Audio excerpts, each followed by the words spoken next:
linfocitos B, que justamente al ver linfocitos B de forma más rápida anticuerpos frente a esta bacteria o este virus que nuevamente ingresó a nuestro organismo. Esa es la ventaja, ¿no?, de nuestro sistema inmune tener memoria. Ya no sentimos los mismos estragos, ¿no?, de la infección que nos atacó por primera vez. Y eso también tiene que ver con las vacunas. Bueno, entonces, ¿qué se hizo? Se infectó a estos ratones, ¿no?, con esta bacteria y se observó, miren, en los primeros días, esto de aquí es la carga bacteriana. Es normal, la bacteria ingresa, prolifera en el organismo, en el huésped, ¿no?, y va a haber una alta carga bacteriana, pero ¿qué sucede? Más o menos a partir del tercer día, se observó en ese modelo de ratones, comenzaron a activarse los linfocitos TCD8. Ya, los CD8 comenzaron a activarse y también con el pasar de los días la población bacteriana fue disminuyendo porque justamente estos linfocitos TCD8, ¿no?, actuaron sobre esta bacteria y consiguieron eliminarla. Pero aquí ustedes observan barras de dos colores, ¿no?, la roja y la verde. Ojo, ambos son linfocitos TCD8, solo que en los ratones, ¿no?, en ese modelo experimental, habían dos poblaciones, dos tipos de linfocitos TCD8. Pero eso no es lo importante, chicos. Ya no es que les voy a poner qué modelo, un ratón, eso es lo de menos. Sino lo que quiero que quede claro es que ¿quién entra a taller en una respuesta inmunitaria, respuesta inmune adaptativa? ¿Qué tipo de linfocito?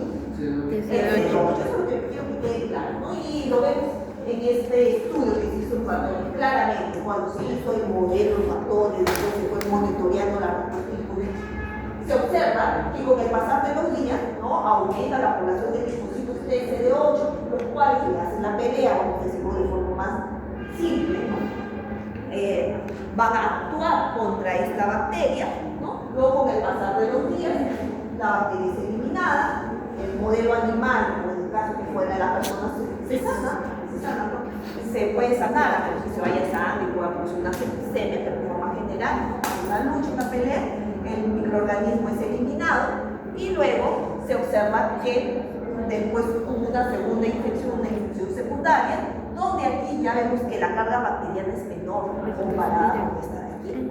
¿Por qué? Nuevamente vuelven día y memoria. Entonces es como la bacteria entró después de 60 días, después de 2 meses nuevamente se le infectó a los ratones, pero ya había memoria. Es como si los linfocitos ven a la bacteria y dicen: te conozco, ahora ya sé cómo actuar, no vas a proliferar tan rápidamente, ¿no?, como acá, porque ellos ya lo conocen, quieren conocido, entonces actúan rápidamente y la proliferación aquí es menor.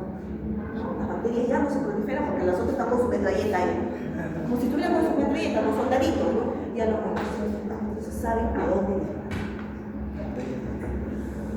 Bueno, entonces vemos cómo es en una infección secundaria la proliferación bacteriana es mucho menor, debido a que ya hay células CD8 menores, ¿no? Y aquí vemos también inclusive cómo estas se van a activar, van a proliferar, están activas también los linfocitos CD8, inclusive se activan más rápidamente.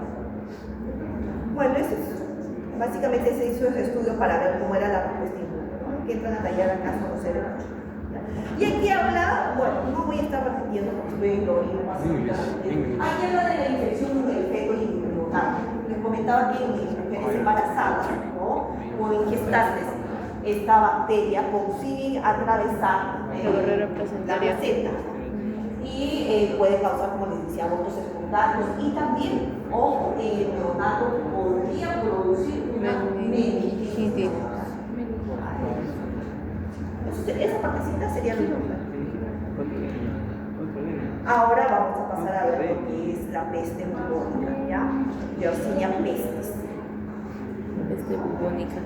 A ver, comenzando la Yersinia pestis.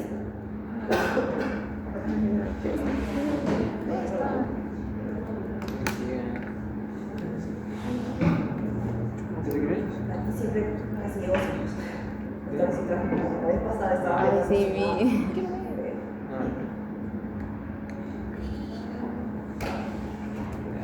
Bueno, ya, perdón, vamos a volver. Les decía, bueno, continuando con esta parte de infecciones sistémicas, Pasamos a peste bubónica, ese es el nombre de la infección, la peste bubónica, producida por qué bacteria? Yersinia pestis, se llama la bacteria, o la especie, ¿no? La Yersinia pestis es una bacteria que se encuentra en roedores, por eso ahí vemos a ese roedor, a esta minutita, ya. Y se va a transferir, como les decía, la bacteria se encuentra en los roedores y se transmite. Y se transmite al humano a través de la picadura de una pulga. La rata, o el roedor, porque ahorita el roedor, viene a ser el reservorio. Y la pulga viene a ser el vector. Que diríamos entonces, si la bacteria se encuentra en el roedor, ¿cómo pasa todo del roedor al humano? A través de la picadura de pulga, ¿no? Antes de que la pulga pique el humano, pues ya picado el roedor, ¿no? Y de esa forma se infectaba la pulga, que luego puede picar al humano, ¿no?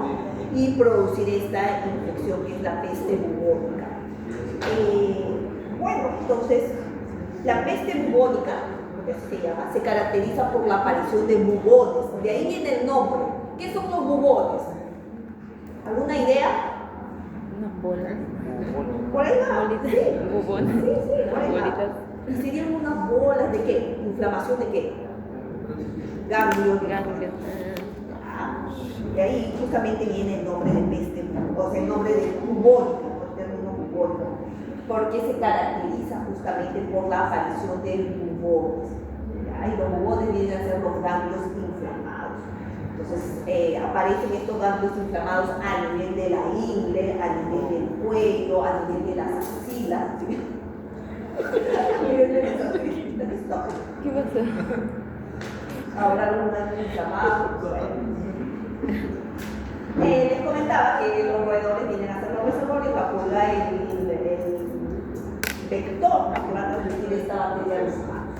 Ojo, pero también ya que estamos hablando de infecciones sistémicas, esta bacteria puede llegar a sangre, ¿no? Sí puede llegar a sangre y también puede llegar a los pulmones. Entonces aquí estamos hablando de una peste neumónica. Peste neumónica cuando ya la bacteria llega a los pulmones. Y estando en sangre, siempre es el peligro, ¿no? De cualquier microorganismo patógeno estar en sangre, que puede producir una septicemia, como lo hablamos en la anterior, en el microorganismo anterior. Estando en sangre también puede haber el peligro de producir una peste septicémica. Bien. Se puede producir como peste septicémica.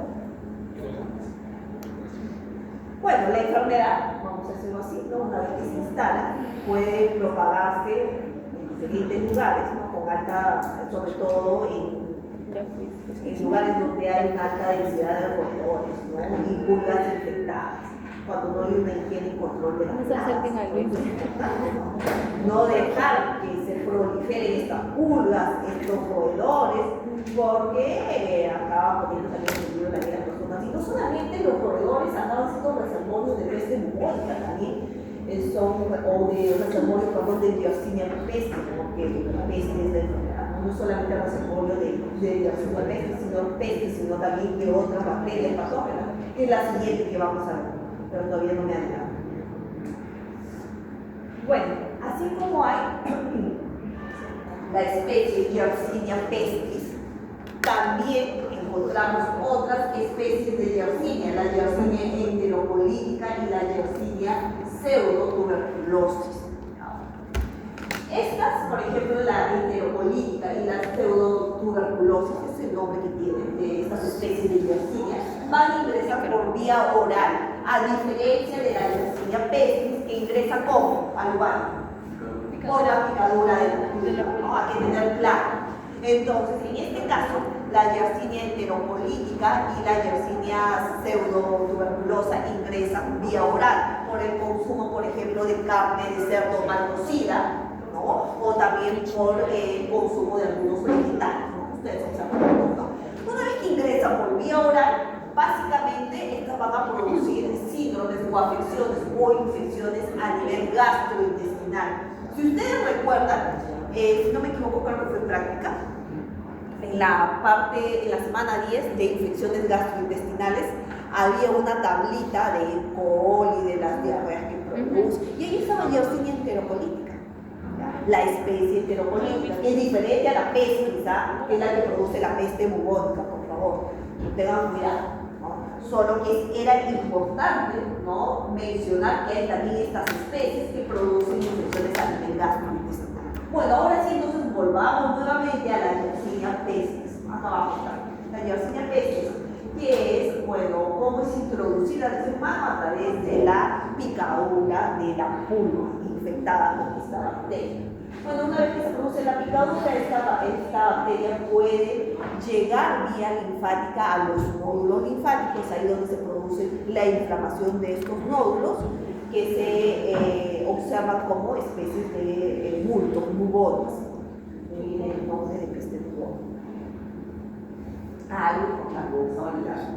Aquí justamente, ¿no?, vemos cómo esta pulga pica al ser humano, luego la bacteria consigue llegar aquí a los nódulos linfáticos, ¿no? Aquí vemos los puntitos, los nódulos linfáticos, y también puede luego ingresar al torrente sanguíneo, y lo que les había comentado, puede llegar a donde hay, ¿qué se llama esto? Pulmón, puede llegar al pulmón, produciendo la peste neumónica, o la neumonía, pero ¿por qué el nombre de peste neumónica? No simplemente neumonía, para aclarar que es producida por Yersinia pestis.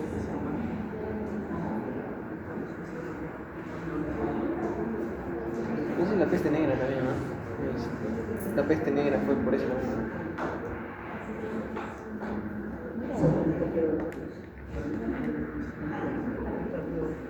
A ver, aquí ampliando un poco más lo que acabamos de ver de Yersinia pestis, ¿no?, como esta ingresa. Aquí nuevamente, ¿no?, vemos esta pulga que está infectada con esta bacteria, se produce la picadura, a nivel de la piel, produce la picadura, y esta bacteria, bueno, ingresa a lo que es torrente, ¿no? Y bueno, primero ingresará piel, ¿no?, donde se produce la picadura, ¿no? A este nivel de la bacteria es introducida a nivel de la piel, bueno, entonces una vez que la bacteria ingresa al organismo, comienza a replicarse, como todo microorganismo una vez que ingresa, ¿no?, a las células fuertes, comienzan a replicarse, y bueno, observamos aquí que en este caso Yersinia pestis va a ser introducida, ¿no?, o interiorizada en los neutrófilos, ojo, no es destruida, es interiorizada en estos neutrófilos, y también se puede encontrar libre, ¿no?, puede estar libre, por ejemplo, el sangre, el tejido puede estar libre, pero ¿qué sucede?, ¿no? Aquí se puede producir una eferocitosis. ¿Qué es la eferocitosis? Viene a ser justamente la fagocitosis del macrófago, la fagocitosis del neutrófilo por parte del macrófago. Qué loco, ¿no? Un macrófago va a fagocitar a un neutrófilo, ¿sí? A este proceso se le llama de eferocitosis. Es importante tener claro que la bacteria se puede encontrar de forma libre, o también se puede encontrar dentro del neutrófilo, o en última instancia fagocitada, se encuentra al final en el macrófago, ¿no?, a través de la eferocitosis. Bueno, entonces la bacteria a través de la vía linfática va a llegar aquí a donde, al nódulo linfático. ¿Me parece un rinconcito? Nódulo linfático, ¿no? A través de la vía linfática llega a los nódulos linfáticos. Es ahí donde va a producir esta inflamación a nivel de los nódulos linfáticos. Mencioné que la bacteria llegaba al nódulo linfático de forma libre o dentro de los macrófagos, ¿no? Pero ¿qué sucede? Una vez que está aquí el nódulo linfático, ¿no?, esta bacteria va a producir, ¿no?, induce, es la palabra, induce la apoptosis, ¿no?, del macrófago, con la finalidad de esta luego salir del macrófago y estar vivo. Algo importante que mencionarles, el hecho de que un microorganismo, es decir, una bacteria, ¿no?, justamente bacterias, sea fagocitado, no necesariamente o no obligatoriamente indica que el patógeno va a ser destruido. Muchas de las veces no en esta, sino estoy hablando de forma general, ¿no? El patógeno induce su propia fagocitosis, ¿no? Con la finalidad de esconderse. Entonces, las bacterias son muy expertas, ¿no? Siempre buscan evadir la respuesta inmune, esconderse, y lo hemos visto en otras bacterias, ¿no? Inducen su propia fagocitosis, pero la fagocitosis no te garantiza que la bacteria va a ser destruida. Solamente quería aclarar eso, porque a veces asociamos fagocitosis, muerte del patógeno, no necesariamente. Para la bacteria, inclusive para ella es mejor ser fagocitada, induce, ¿no? Su propia fagocitosis, pero ya estando dentro del fagocito, ni siempre puede ser destruida, porque estando dentro del fagocito, como si ella saca las garras, saca sus factores de virulencia y no consigue ser destruida. Algunas veces. Hay otras bacterias que sí son fagocitadas y son destruidas. Entonces, solamente quería que quede claro, ¿no? El ser fagocitada no garantiza que la bacteria va a ser destruida. Entonces, bueno, aquí la bacteria había sido fagocitada, estaba dentro del macrófago, pero no había sido destruida. Más bien luego esta bacteria induce la apoptosis del macrófago y es liberada. Entonces aquí se prolifera también dentro de los ganglios linfáticos. Es ahí donde se produce la inflamación y la presencia de los bubones, ¿no? De estos nódulos linfáticos hinchados o inflamados. Una palabra correcta es inflamado. Luego, estas bacterias, ¿no? Pueden pasar, ¿no? A nódulos linfáticos próximos, pueden infectar nódulos linfáticos próximos, o también pueden pasar a torrente sanguíneo. Pueden pasar a torrente sanguíneo, ¿no? Y pueden llegar a los pulmones, en algunos casos podrían producirse septicemia, como dije, ¿no? Cuando la bacteria está en sangre, puede producirse también una neumonía septicémica. Neumonía, ¿no? Que estoy hablando, una peste septicémica. Ahí mezclé todo, que el siguiente tiene que ver con neumonía. Ya, entonces, aquí vemos a nivel de nódulo linfático, ¿no? Los bubones, cómo se producen los bubones. Y aquí les mencioné también que se puede producir una peste neumónica o una neumonía. ¿Cómo así? Aquí vemos un paciente donde se produjo justamente una neumonía secundaria a una peste bubónica. ¿A qué me refiero con este término? Neumonía secundaria a una peste bubónica. ¿Qué quiere decir? Que primero se produjo la peste bubónica, luego la bacteria pasó a corriente sanguínea y luego se diseminó hacia el pulmón, ¿no? Entonces hablamos de una neumonía secundaria a una peste bubónica. Eso me refiero. Una neumonía secundaria a una peste bubónica. ¿Y qué sucede? Aquí vemos un segundo paciente. Este es el paciente X y este es el paciente Y. Segundo paciente. Primer paciente, segundo paciente. Y aquí algo importante, ¿no?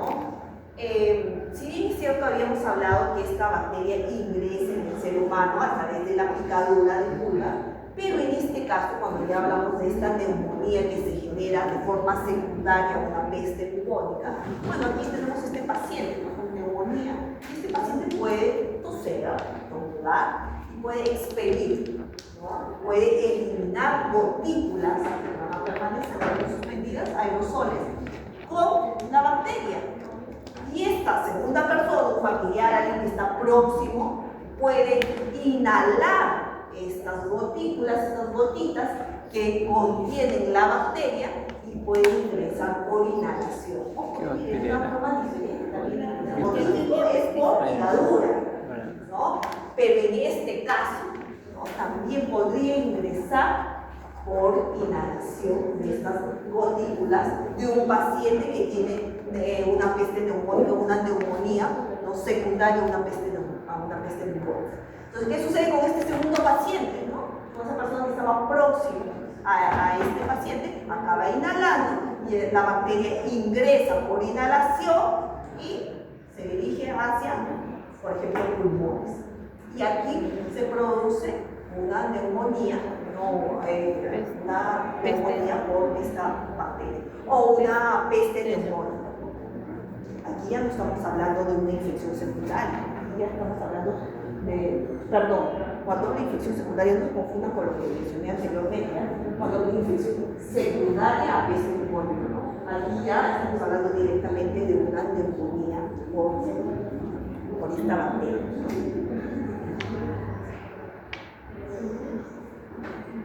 A ver, aquí vamos a ver a la leptospirosis, pasando ya a otra infección, chicos. ¿Ya? Seguimos con las infecciones sistémicas humanas. Una pregunta, o sea, nosotros de manera secundaria, pero para la otra persona es solo neumonía. Para la otra persona sería Primaria y nosotros somos secundaria. Ah, ya. Pero no lo confundan con lo que mencioné de las memorias, eso es otra cosa, Yeah. por si acaso. O lo has asociado con cuando hablé de infección primaria, las células memorias. No, es que es una forma de un término, ¿ya? Pero no lo confundan con esa primaria cuando hablaba de los linfocitos T. Por favor. Sí, claro, para el segundo paciente sería directo, ya va es una primera infección. Aquí todavía primero se desarrolla. ¿Por qué dice neumonía secundaria peste bubónica? Porque primero ¿quién se desarrolló? La peste bubónica y después indirectamente se desarrolló la neumonía. Entonces hablamos de una neumonía secundaria peste bubónica. En cambio en el segundo paciente ya fue directo para pulmón. Ya. A ver, pasamos a otra infección, la leptospirosis. Esta es la que también les decía que tiene que ver con roedores. La leptospirosis es producida por esta bacteria Leptospira interrogans. También es una bacteria, es una espiroqueta aeróbica. Tiene forma espiral, ¿no? Acá lo observan, tiene forma espiral. Si bien es cierto, la Leptospira interrogans es la especie patógena, aunque la verdad hay más, como menciona en la diapositiva, hay 3 especies patogénicas, entre ellas la Leptospira interrogans. Y también hay especies saprofíticas de Leptospira. Aquí tenemos a la Leptospira biflex. Aquí nos dan 2 ejemplos, una patogénica como la Leptospira interrogans y hay otra especie saprofítica como la Leptospira biflex. Esa sí no es patogénica. En realidad hay varias especies de Leptospira, pero ahí nos mencionan a 2, una patogénica y una saprofítica. Tiene una gran variedad de 0 variedades, ojo, 0 variedades. Y es una de las pocas infecciones que afecta a la vez hígado, pulmón y riñón. La leptospirosis es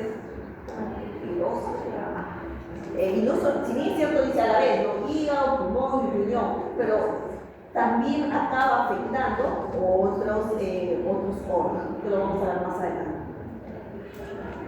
A ver, quiero ver.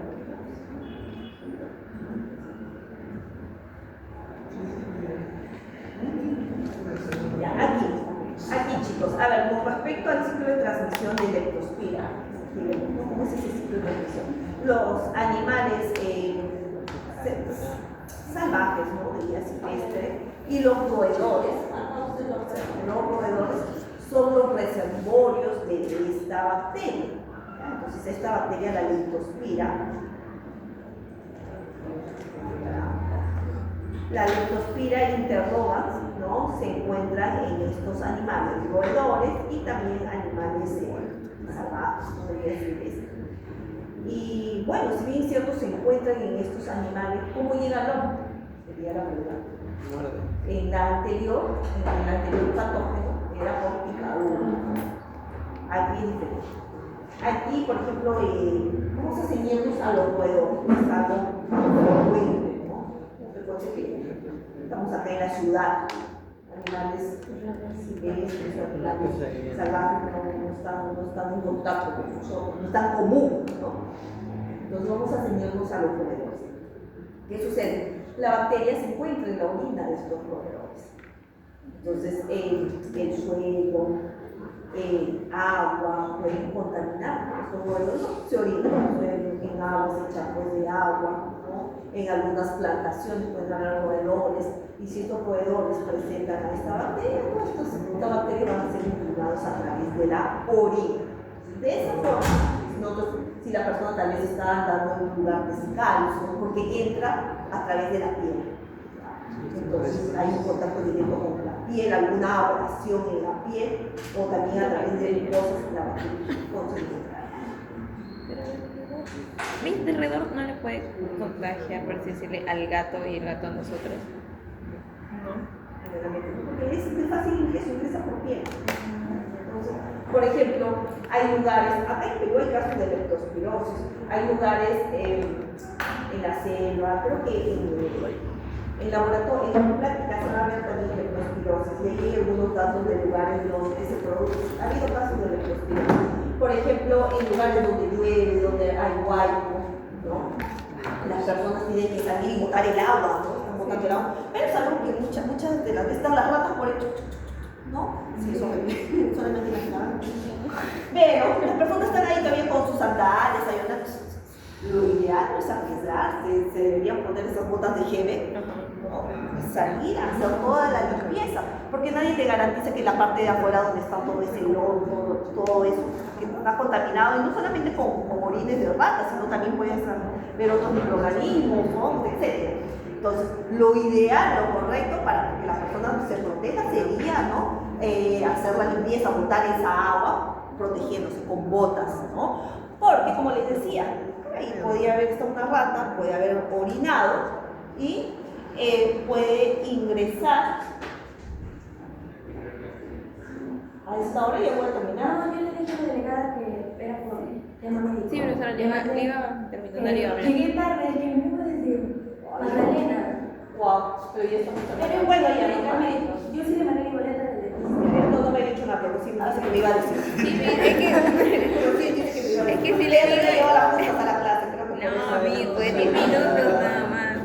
Ya. Es que si Me le he digo, dicho renegar. es que si le digo ahorita, No, no, ya me interrumpes. Ajá. Ya. Bueno, entonces les decía, no veía, me quedé media así en la mitad. Les decía que si las personas están ahí, pues no, van viendo, todo está con el pie así expuesto. También esta bacteria puede ingresar porque las ratas pueden estar por ahí, ¿no? Sabemos que en la calle, lamentablemente, en algunos lugares, ¿no? Si no hay un control de plagas, también ellas están ahí. Entonces, menciona, orinan en estas aguas contaminadas, en este barro, ¿no? Y la piel acaba en contacto, ¿no? Con ya sea con la tierra, con el suelo, con el agua, ¿no? Y de esa forma la bacteria puede ingresar al humano. También, ¿por qué creen que es importante la fiscalización, ya sea en los restaurantes, la fiscalización de las cocinas, de los depósitos, de los supermercados? Se han visto casos de ratas en algunos de estos lugares, ¿no? Por ejemplo, los depósitos de los supermercados, ¿no? Es importante que siempre haya estas fiscalizaciones para verificar que está todo en orden. Porque, ¿qué sucede? Supongamos que hay algunas de esas ratas, pues no haya ratas y se acaban orinando en algunos de los productos que consumimos. Enlatados, por ejemplo, atún, ¿no? Conservas, muy bien, llegamos a la casa con nuestro enlatado, ¿no? Y acabamos, pues está ahí, orina, pero no lo vemos, entonces acabamos agarrando, teniendo contacto y etiquetas con piel, por algunas abrasiones, lesiones en piel, con mucosa también. De esa forma ingresa esta bacteria y contamina a nosotros. Bueno, entonces una vez que ingresa, ¿no? Pero algo importante. Por eso es importante, tal vez acá no tenemos mucha costumbre, ¿no?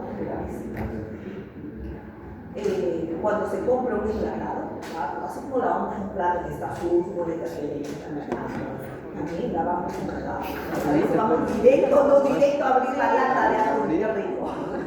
Pero ya les lavamos, claro, porque no sabemos si están todos ahí en el almacén de los supermercados, están bien guardaditos, pero la verdad no sabemos en qué condiciones. Porque confiamos, claro, en los supermercados, pero bueno, nunca se sabe. Bueno, les decía que leptospira bacteria básicamente ingresa a través de la piel, ¿no? O las sustancias mucosas para infectar, ¿no? Y se va a diseminar al torrente sanguíneo, se disemina a través del torrente sanguíneo para varios órganos, como por ejemplo corazón, o donde está, por ejemplo, puede ir al corazón, puede ir al hígado, a los riñones, inclusive se puede ver afectada hasta la conjuntiva, el ojo también puede llegar al sistema nervioso central y produce, ¿no? Se disemina, ¿no? Y puede producir una serie de afecciones, meningitis, uveitis, ¿no? Miocarditis, hepatitis, una serie de infecciones. Entonces es importante tener claro que esta bacteria se encuentra en la orina justamente de estos animales que funcionan como reservorios. Y ojo, los únicos afectados no somos los seres humanos, también animales llamados domésticos, porque a veces asociamos animales domésticos más que todo al perrito, al gatito, ¿no? Pero no, también consideramos aquí a la vaca, al chancho, al caballo, y aquí tenemos a ellos también se ven afectados, ¿no? También se pueden ver afectados justamente por causa de esta bacteria. Pueden producir, ¿qué se puede producir en los animales? Abortos, hepatitis, perritos también. Los perritos también se pueden producir en los animales. Pero hay que tener cuidado, ¿no? Si en la casa entró un roedor, una rata y si tienes un perrito hay que tener cuidado con ellos, ¿ya?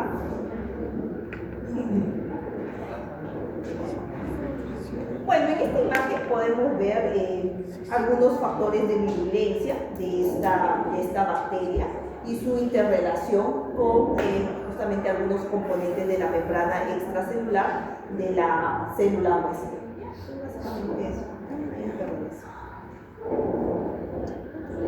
Aquí, bueno, voy a explicar porque creo que ya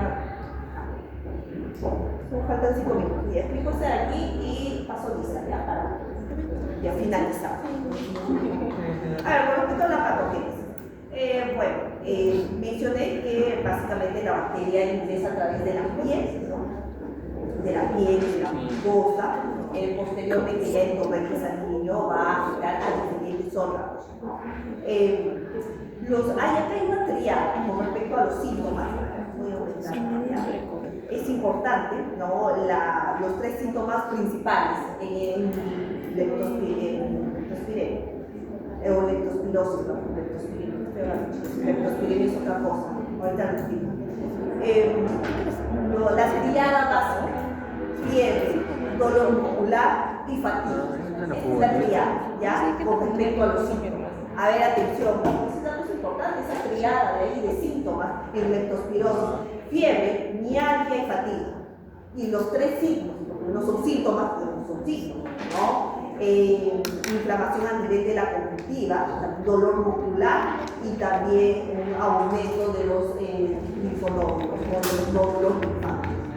Hay características tanto de síntomas como de síntomas. Y esta triada es característica de una leptospirosis: la fiebre, mialgia y fatiga. Aquí. Ojo, la leptospiremia es cuando la bacteria se encuentra en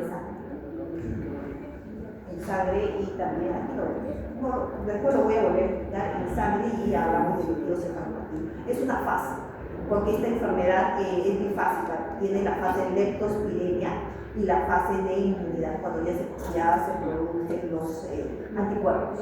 Eso lo voy a pasar a explicar en la próxima clase, solamente que para tener claro ese término de leptospiremia. Y lo hablé de leptospiremia refiriéndome a leptospirosis, un lapsus. ¿Qué parece? Leptospirosis es la leptospiremia es una fase de la enfermedad. Cuando la bacteria está en sangre. Así como hablamos de epidemia, de la bacteria, ¿no? En este caso hay un término específico. Bueno, y les había comentado que afecta principalmente a riñón, hígado y pulmón, pero leptospirosis, justamente por ser una infección sistémica que se va a diseminar a través de la sangre, también puede llegar a otros órganos, por ejemplo, como a otras partes de nuestro cuerpo, músculos, puede llegar al sistema nervioso central, afectar a las meninges, puede afectar a las células endoteliales, causando justamente hemorragias, ¿no? En diferentes niveles del organismo. Bueno, hígado, riñón, ojo, los había mencionado. El pulmón es peligroso, ¿ya? Cuando se produce hemorragias a nivel del pulmón, puede llegar a la muerte. Le decía, es una enfermedad sistémica, es autolimitada en el 90% de los casos, ¿no? Tiene un comienzo y un final. Es potencialmente grave o fatal, puede ser en el 10% de los casos, ¿ya? En el 15% de los casos produce una falla renal, como están viendo ahí, ¿no? También hay una falla hepática, puede ser una falla hepática, son efectos colaterales que te puede dejar la enfermedad. Una neumonitis hemorrágica, ¿no? Puede, un 70% de los casos puede llevar a la muerte. Por eso que les decía, una hemorragia a nivel del pulmón es peligrosa, producida por esta enfermedad puede ser peligrosa. Y también una diálisis hemorrágica,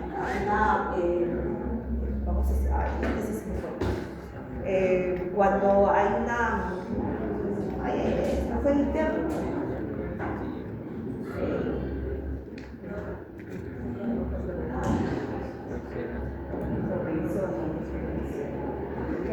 Cuando hay posibilidad de que haya una hemorragia en diferentes órganos, a eso se refiere diálisis. Hay una palabra exacta, por cierto. Cuando hay una posibilidad de hemorragia, ¿no? En diferentes órganos. Por ejemplo, cuando les decía que cuando puede alterar las células endoteliales, hay posibilidad que haya hemorragia, ¿no? Y esto puede producirse.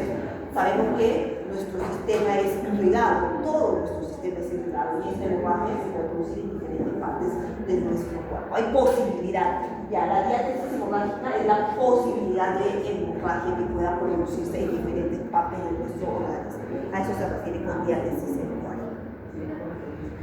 Ya chicos, entonces vamos a quedar ahí y después continuamos en la próxima clase. Voy a pasar asistencia ya, porque se retira. Más tarde, no. Sí, Ya vas a cerrar, ¿no?